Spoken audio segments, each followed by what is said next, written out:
నమస్కారం అండి. ప్రియమైన విద్యార్థులకు మరియు టెట్ అండ్ డిఎస్సి పరీక్ష రాసేటువంటి అభ్యర్థులకు ఈ వీడియో చాలా ఉపయోగపడుతుంది. ముందుగా ఈ వీడియోని చూసి లైక్ చేయండి, సబ్స్క్రైబ్ చేయండి, షేర్ చేయండి. ఉపయోగపడుతుంది అనుకుంటే షేర్ చేయండి. తప్పకుండా ప్రతి ఒక్క పాఠ్యాంశం నుండి ఎంసీక్యూఎస్ ఆన్సర్స్ ఎక్స్ప్లెనేషన్ అనేది ఉంటుంది. తప్పకుండా 7వ తరగతి మరి 4వ పాఠము 1, 2, 3 పాఠాలైతే మొదటి వీడియోలో చేయడం జరిగింది. తప్పకుండా చూడండి. ముందుగా 4వ పాఠం నుండి అమ్మ జ్ఞాపకాలు, ప్రతి పాఠ్యాంశం నుండి ఎంసీక్యూఎస్ ఆన్సర్స్ అండ్ ఎక్స్ప్లెనేషన్ అనేది ఉంటుంది. తప్పకుండా చూసి లైక్ చేయండి, సబ్స్క్రైబ్ చేయండి ఫ్రెండ్స్. అమ్మ జ్ఞాపకాలు పాఠం ప్రధాన భావం ఏమిటి? ఇందులో ఆప్షన్స్ ఇవ్వడం జరిగింది. మరి ప్రతి ఒక్క ఆప్షన్ తక్కువ టైంలో చదువుకొని దాని సరైన జవాబు అయితే సరైన జవాబుకు ట్రిక్ చేయడం అనేది జరుగుతుంది. మరి ఇందులో ఏ అనేది బాల్యం, తల్లి ప్రేమ, సి చదువు, డి స్నేహం అని మరి ఆప్షన్గా ఇవ్వడం జరిగింది. అమ్మ జ్ఞాపకాలు పాఠం ప్రధాన భావం ఏమిటి అంటే సరైన జవాబు తల్లి ప్రేమ. అమ్మ జ్ఞాపకాలు పాఠం యొక్క ప్రధాన భావం ఏమిటి? తల్లి ప్రేమ అనేది ఉంటుంది. తల్లి ప్రేమ, త్యాగం ప్రధాన భావం అనేది ఉంటుంది కాబట్టి ఇక్కడ త్యాగం ప్రధాన భావంగా చెప్పుకోవడం జరుగుతుంది. అమ్మ ప్రేమ ఎలా ఉంటుంది? అమ్మ ప్రేమ ఎలా ఉంటుంది? రెండవ క్వశ్చన్. ఇందులో స్వార్థం, నిస్వార్థం, పరిమితం, భయం. అమ్మ ప్రేమ ఎలా ఉంటుంది? అమ్మ ప్రేమ అంటే స్వార్థంగా ఉంటుందా, నిస్వార్థంగా ఉంటుందా, పరిమితంగా ఉంటుందా, భయంగా ఉంటుందా? అంటే నిస్వార్థంగా ఉంటుంది. అంటే దీనికి సరి అయిన జవాబు అన్నమాట. అమ్మ ప్రేమ ఎలా ఉంటుందంటే నిస్వార్థంగా ఉంటుంది. ఇక 3వ ప్రశ్న. అమ్మను రచయిత ఏ విధంగా భావించాడు? అమ్మను రచయిత ఏ విధంగా భావించాడు అంటే స్నేహితురాలుగన, గురువుగున, దైవ సమానమా, పొరుగువారు అని ఉన్నది కదా, అలా ఈ 4ంటిలో ఏది సరి అయిన జవాబు ఆలోచించి చెప్పండి. అమ్మను రచయిత ఏ విధంగా భావించాడు అంటే దైవ సమానంతో భావించడం జరిగింది. ఈ పాఠం ఏ రకానికి చెందినది? ఈ పాఠం ఏ రకానికి చెందినది? కథకు చెంది ఉంటుందా, వ్యాసానిక, నాటకమా, పద్యానిక? అంటే ఈ పాఠము వ్యాస రూపంలో ఉంటుంది కాబట్టి ఇది సరి అయిన జవాబు ఏమిటి అంటే ఈ పాఠము వ్యాస రకానికి చెందినది అని గుర్తుపెట్టుకోవాలి. ఈ పాఠము అమ్మ పాఠము వ్యాస రకానికి చెందినది అని గుర్తుపెట్టుకోవాలి. అమ్మ జ్ఞాపకాలు మనలో ఏమి కలిగిస్తాయి? అమ్మ యొక్క జ్ఞాపకాలు మనలో ఏమి కలిగిస్తాయి అంటే ఇక్కడ ఆప్షన్ ఇవ్వడం జరిగింది.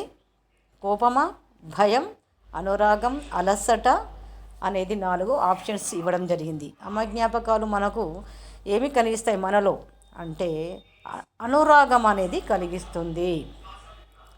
తల్లి పిల్లల కోసం ఏం చేస్తుంది? తెలుసు కదా మీకు, తల్లి పిల్లల కోసం ఏం చేస్తుంది అంటే లాభం చూస్తుందా, త్యాగం చేస్తుంది, వదిలేస్తుంది, భయపెడుతుంది. పిల్లల కోసం ఏమేం చేస్తుంది అంటే త్యాగం చేస్తుంది. వదిలిపెడుతుందా తల్లి అనగా కాదు, త్యాగం చేస్తుంది.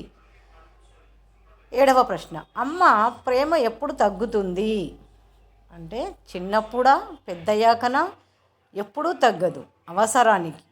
అమ్మ ప్రేమ ఎప్పుడు తగ్గుతుంది అంటే అమ్మ ప్రేమ అనేది వయసుతో తేడా లేకుండా ఉంటుంది కాబట్టి ఎప్పుడూ తగ్గదు. సరి అయిన జవాబు ఏమిటి అంటే సి అవుతుంది. ఈ పాఠం ద్వారా నేర్చుకునేది ఏంటిది? అమ్మ పాఠం ద్వారా అంటే ధనం విలువ, తల్లి విలువ, ఉద్యోగం, ఆటలు. అంటే తల్లి విలువ. ఈ అమ్మ జ్ఞాపకాలు అనే పాఠంలో నేర్చుకునేది తల్లి విలువ అనేది మనకు తెలుస్తుంది. అమ్మ జ్ఞాపకాలు ఎందుకు అమూల్యమైనవి?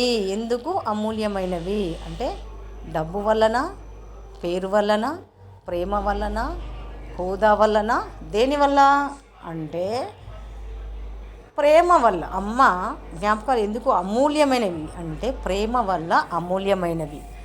పాఠం ఇచ్చే సందేశం ఏమిటి అంటే అమ్మను గౌరవించాలి, అమ్మను అమ్మను గౌరవించాలి, ఆటలు ఆడాలి, ధనం సంపాదించాలి, ప్రయాణం చేయాలి. పాఠం ఇచ్చే సందేశం ఏమై ఉంటుంది అంటే అమ్మను గౌరవించాలి. ఇక్కడ సరైన జవాబు ఏంటంటే అమ్మను గౌరవించాలి. ఇక 5వ పాఠం పల్లె అందాలు. 5వ పాఠం ఏమిటండి? పల్లె అందాలు. పల్లె అందాలు పాఠంలో వర్ణించినది ఏది? పల్లె అందాలు పాఠంలో వర్ణించినది ఏది అంటే దేన్ని వర్ణించడం జరిగింది అంటే నగరం, గ్రామ జీవితం, పరిశ్రమ, వ్యాపారం. అంటే గ్రామ జీవితాన్ని పల్లె పాఠము వర్ణించింది. గ్రామ జీవితాన్ని పల్లె పాఠం వర్ణించింది. పల్లెల్లో ప్రధాన వృత్తి ఏమిటి? పల్లెలో సాధారణంగా వృత్తి ఏమై ఉంటుంది అంటే ఉద్యోగం, వ్యాపారం, వ్యవసాయం, పరిశ్రమ. ఎక్కువగా వ్యవసాయం చేస్తారు కాబట్టి పల్లెలో ప్రధాన వృత్తి వ్యవసాయం అయి ఉంటుంది. పల్లె జీవితం ఎలా ఉంటుంది? పల్లె జీవితం ఎలా ఉంటుంది అంటే కృత్రిమంగా ఉంటుంది, సహజంగా ఉంటుందా, శబ్దంగా ఉంటుందా, గందరగోళంగా ఉంటుందా అంటే సహజంగా ఉంటుంది. పల్లె జీవితం ఎలా ఉంటుంది? సహజంగా ఉంటుంది. పల్లె ప్రజల ముఖ్య లక్షణం ఏమై ఉంటుంది? పల్లె ప్రజల ముఖ్య లక్షణం ఏమై ఉంటుంది అంటే స్వార్థం, ఐక్యత, మోసం, అలసత్వం ముఖ్య లక్షణం అడగడం జరిగింది. అంటే ఇక్కడ ఐక్యత అనేది ఉంటుంది. పల్లె ప్రజల ముఖ్య లక్షణం ఏమై ఉంటుందంటే ఐక్యత అనేది ఉంటుంది. సరైన జవాబు బి అవుతుంది. పల్లె వాతావరణం ఎలా ఉంటుంది అంటే కాలుష్యం, శుభ్రత, శబ్దం, ధూళి. ఎలా ఉంటుంది అంటే శుభ్రతగా ఉంటుంది. పల్లెలో వాతావరణం ఎలా ఉంటుంది? శుభ్రతగా ఉంటుంది. పల్లె వాతావరణం ఎలా ఉంటుంది? శుభ్రతగా. కాబట్టి జవాబు బి. పల్లె అందాలు ఏ రూపంలో కనిపిస్తాయి అంటే ప్రకృతి రూపంలో కనిపిస్తాయి. అంటే భవనాల రూపమా, యంత్రాల, రహదారుల అంటే ప్రకృతి రూపంలో కనిపిస్తాయి. పల్లెల్లో సంబంధాలు ఎలా ఉంటాయి? పల్లెల్లో సంబంధాలు ఎలా ఉంటాయి? దూరంగానా, ఆప్యాయంగానా, కృత్రిమంగానా, భయంతోట? ఎలా ఉంటాయి సంబంధాలు అంటే చాలా ప్రేమగా ఉంటాయి. కాబట్టి మరి ఆప్యాయము అనేది జవాబు. ఇందులో సరైన జవాబు బి, ఆప్యాయంగా ఉంటాయి. ఈ పాఠం ద్వారా తెలిసేది ఏమిటి అంటే నగర సౌకర్యాలు, గ్రామ సౌందర్యం, సాంకేతికత, వ్యాపారం. ఈ పాఠం ద్వారా తెలిసేది ఏంటిది అనగా గ్రామ సౌందర్యం అంటే పల్లె యొక్క అందాన్ని తెలియజేస్తుంది. గ్రామ సౌందర్యాన్ని తెలియజేస్తుంది. పల్లె ప్రజల జీవనం ఆధారపడేది ఏది? పల్లె ప్రజల జీవనం ఆధారపడేది ఏది అంటే పరిశ్రమ, ప్రకృతి, నగరం, యంత్రాలు. పల్లె జీవనం దేనిపై ఆధారపడి ఉంటుంది అంటే ప్రకృతిపై ఆధారపడి ఉంటుంది. దేనిపైన ఆధారపడి ఉంటుంది? ప్రకృతి పైన ఆధారపడి ఉంటుంది.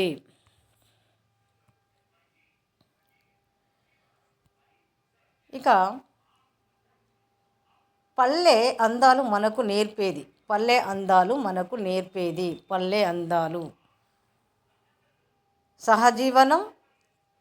సహజీవనం, పోటీ, ఒంటరితనం, లాభం. పల్లె అందాలు మనకు నేర్పేది ఏంటిది? సహజ జీవనం, పోటీ, ఒంటరితనం, లాభం. ఇందులో సరి అయిన జవాబు సహజీవనం. ఏమై ఉంటుంది? సహజీవనం అనేది సరి అయిన జవాబు. ఇక 6వ పాఠం చూద్దాం. 6వ పాఠంలో ఉన్న అటువంటి MCQS ఆన్సర్స్ అండ్ ఎక్స్ప్లెనేషన్ అనేది ఉంటుంది. 6వ పాఠం ప్రేరణ. ప్రేరణ అంటే ఏమిటి? భయం, నిరుత్సాహం, ఉత్సాహం కలిగించడం, కోపం. అంటే ప్రేరణ అంటే ఏంటిదంట? ఉత్సాహం కలిగించడం సరి అయిన జవాబు. ఉత్సాహం కలిగించడం అనేది సరి అయిన జవాబు. రెండవది ప్రేరణ ఎందుకు అవసరం? ప్రేరణ ఎందుకు అవసరం? నిద్రకు, విజయం కోసం, ఆటలకు, విశ్రాంతికి. దేనికోసం ప్రేరణ అవసరము అంటే విజయం కోసం. సరైన జవాబు బి అవుతుంది. ప్రేరణ లేనివాడు ఎలా ఉంటాడు? నిరుత్సాహంగా ఉంటాడు. ప్రేరణ లేనివాడు నిరుత్సాహంగా ఉంటాడు. ప్రేరణ ఎందుకు అవసరము అంటే ఇక్కడ ప్రేరణ ఎందుకు అవసరం అన్నప్పుడు విజయం కోసం ప్రేరణ లేనివాడు ఎలా ఉంటాడు అంటే నిరుత్సాహంగా ఉంటాడు. అంటే విజయం సాధించినప్పుడు ఎలా ఉంటాడు? నిరుత్సాహంగా ఉంటాడు. కాబట్టి సరైన జవాబు బి. ప్రేరణ ఎవరి వల్ల కలుగుతుంది అంటే మనమేనా, ఇతరులు, ఇద్దరు ఎవ్వరు కాదు. అంటే ప్రేరణ ఇద్దరి వల్ల కలుగుతుంది. ప్రేరణతో సాధించేది ఏది అంటే అలసట, విజయం, ఓటమి, భయం. ప్రేరణతో సాధించేది ఏమిటి? విజయము ఉంటేనే ప్రేరణ సాధించగలుగుతాం. కాబట్టి సరైన జవాబు బి అవుతుంది. ప్రేరణ మనలో పెంచేది ఏది? ప్రేరణ మనలో పెంచేది ఏది అంటే భయం, ఆత్మవిశ్వాసం, అలసత్వం, నిర్లక్ష్యం.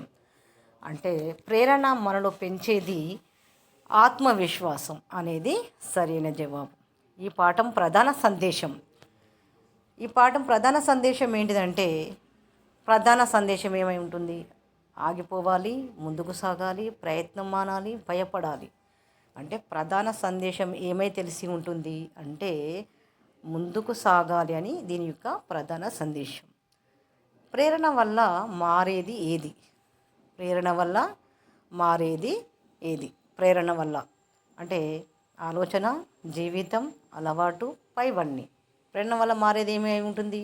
ఆలోచన ఉంటుంది, జీవితం ఉంటుంది, అలవాటు ఉంటుంది. కాబట్టి ఈ 4 సరి అయిన జవాబు. కావున జవాబు డి అనేది సరి అయిన జవాబు.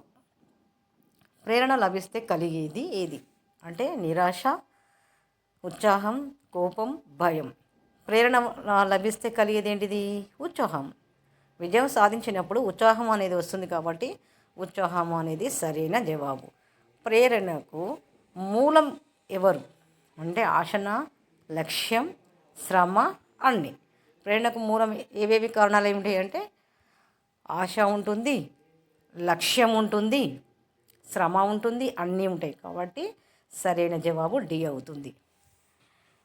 ఓకే ప్రియమైన విద్యార్థులారా, టెట్ డిఎస్సి పరీక్షలు రాసేటువంటి అభ్యర్థులకు ఈ వీడియో కనుక నచ్చినట్లయితే లైక్ చేయండి, సబ్స్క్రైబ్ చేయండి. మరిన్ని వీడియోల కోసం ఈ ఛానల్ని తప్పకుండా షేర్ చేసి సబ్స్క్రైబ్ చేయండి.